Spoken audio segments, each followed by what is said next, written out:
Саламатсыздарбы? Эгерде Ачык Акыйкат каналында биринчи жолу болсоңуз, каналга катталып, мага жакты деген белгини басып, ой пикири калтырууну унутпаңыз.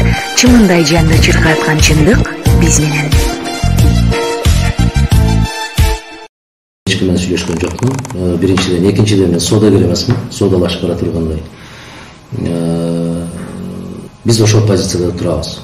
Мен кызматтын кулу эмесмин. Дагы бир жолу баса белгилеп айтайын, ага чейин 100 жолу айткам, дагы бир жолу басып белгилеп айтып коеюн. Кызматтын кулу эмесмин, ошондуктан эч кандай саясий соодагерчиликке бара албайбыз. Биздин каныбызда соодалашуу кандайдыр бир гендери болбосо керек.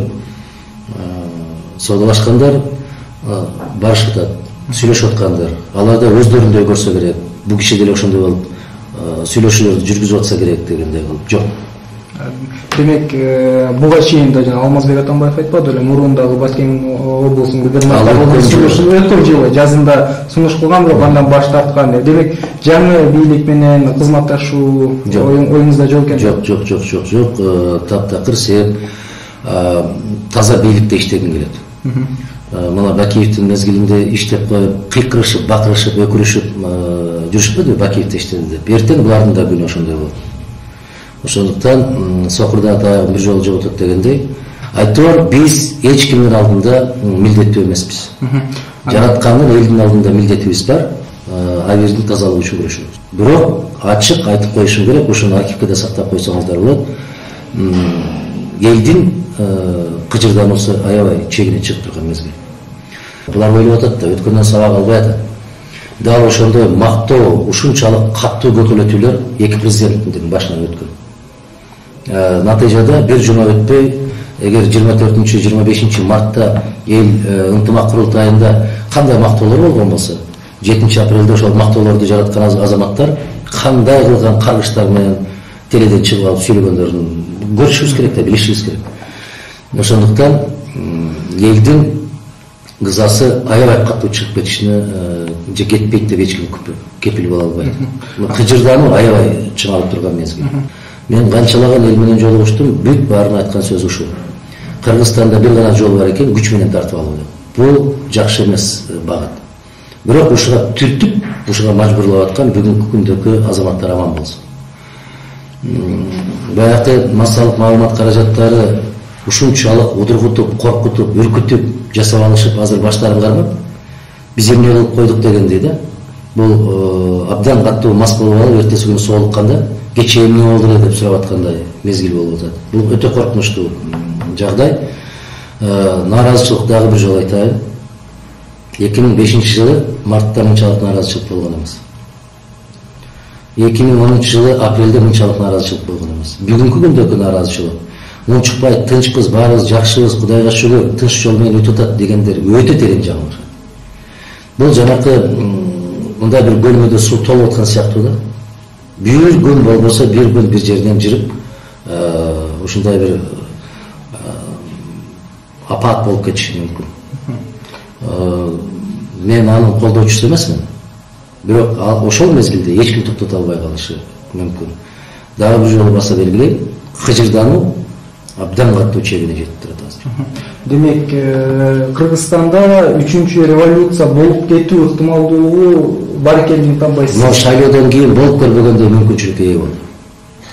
Мына сиздерге чейин, түшүккө чейин бизде бир топ саясий мекеме уюмдардын жетекчилери, координаторлору болуп, дал ушул экөөбүз отурган жерде сүйлөшүүлөр болуп кетти. Алардын дагы мындай бир божомолунда Кыргызстанда ушундай бир болуп көрбөгөндөй чатак чыгып кетиштин алдында турат дегенде кооптонуулары бар. Сиз кандай дейсиз деген суроосуна мен жооп бердим. Мунун баары азыркы бийликти алдык деген азаматтардын аракеттерине жараша болду. Бир кандайдыр бир учкун гана жетишпей турат. Аларды канчалык жаап жашырбасын, бирок учкун аябай каттуу күчөп бараткан эмес. Мен дагы бир жолу эскертип айтам, абайлашсын. Сиз айтып атасыз, нааразычылыктар чыгып кетиши мүмкүн. Сиздин пикириңизде бул нааразычылыктарды болтургуу үчүн эмне кылышы керек азыркы бийлик? ошол кээ бир гезиттер аркылуу, теле компаниялар аркылуу үстөккө бостоп каралап жатып алгандыгы абдан чоң жардам берип атат. Бул элдин кыжырдануусун тездетет. Ойлонуш керек.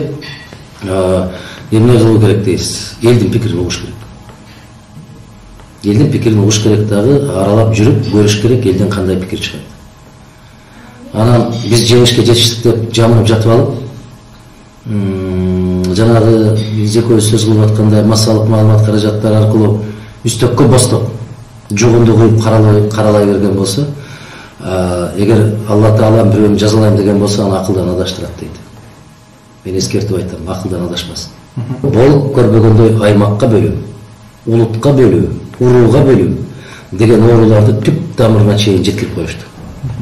Бул азаматтардын башынан берки алдына койгон максаттары ушул. Булар башка бир кеңешчилердин жасап аткан, берип аткан кеңештерин ишке ашырып атат. Кыргызстанды бөлүп жарып, мамлекет катарында алсыратуу саясатын биринчилерден болуп Отунбаевалар аябай чоң ишке ашырып беришти. Тарыхта ушул жырткыч катарында, бөлүп жардыргыч катарында, бүлүндүрүүчү катарында тарыхта кала турган бийлик ушулар болуп калат. Демек сиз 7 апрелдеги болгон инкылап дейбизби, ошол көтөрүлүш дейбизби, анын жеңишин тааныбайсызбы? Анын жеңишин деп мен баса белгилеп айтам, түшүнүп атам берип аткан сурооңузду. Кыргыздар айланайындар ушундай суроону берип алган аябай рахат алат го. Угуп алып жоо. Ай жакшы болду да укмуш болду дегендей кылып. 7 апрелде каза болгондор каза болуп кетти. Алар кандайдыр бир үмүт менен, ишеним менен барса керек эле. Алардын үмүтү акталган жок. Аркы дүйнөгө кеткендер жөн жерден бул дүйнө менен коштошуп кете берди дагы. Үзүрүн баягы басып алган баскынчылар көрүп атат. Мен Москвада жүрсөм ушундай Каптагай булар аракет кылышып, мекен шейиттери Мадумаров ушундай деп айтты деп маалымат жыйын өткөрө коюптур. Аман болушсун. Шейит деп кыргызда өтүп кеткен кишини айтат. Аркы дүйнөдөгү кишини айтат, шейит кетти деп. Ал мекенин коргоп, эли жерин коргоп, ыйманын коргоп, тилин коргоп кетсе ошолорду шейит кетти деп коет. Бөөдө кырсыкка учураган кишини шейит кетти деп коет. Шейиттери деп өтүп кеткен кишилердин чапанын жамынып алып, бул жакта саясатты жасап жүргөн тирүү кишилер, алар шейит деп аталбайт. Алардын үмүтү аткарылганда жок, акталганда жок. Булар саясий барымтанын кулу болуп калышты азыркылар. Керектүү учур болгондо, жана мекен шейиттери кайдыла, келгиле. Ушул сөздү айтып кыйкыргыла.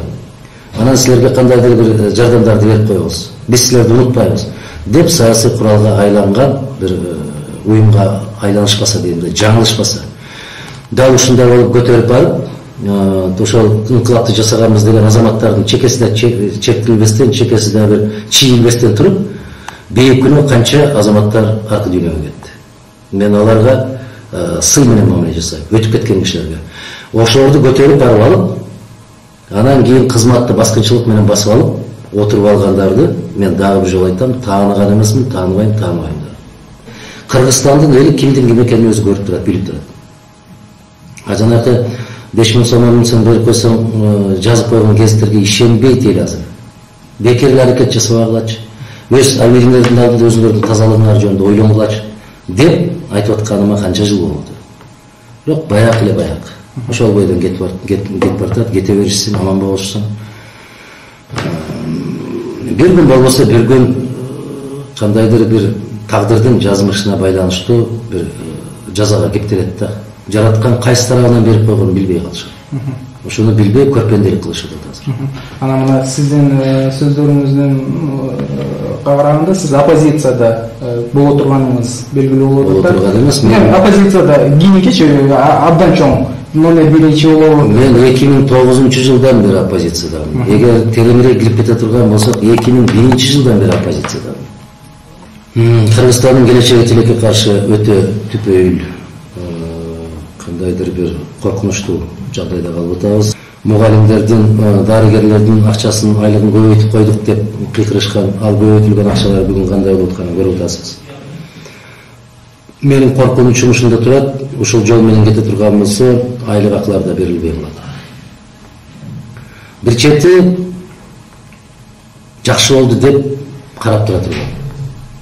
Экинчи жагынан кыргыздын атуулу катарында, мамлекеттин мекенсүйүү сезими катуу өрчүгөн инсаны катарында, кайсы бир деңгээлде жоопкерчиликти сезген киши катарында тилекке каршы өкүнүчтүү жагдай. Өтө кедей болуп кеттик. Өз саясатыңды, өз мындай бир көз карашыңды жүргүзө албай калган, көз каранды, кол каранды болуп калдык.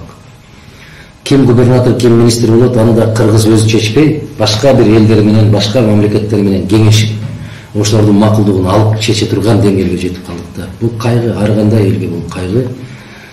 Каналга катталып, мага жакты деген белгини басып, ой пикири калтырууну унутпаңыз.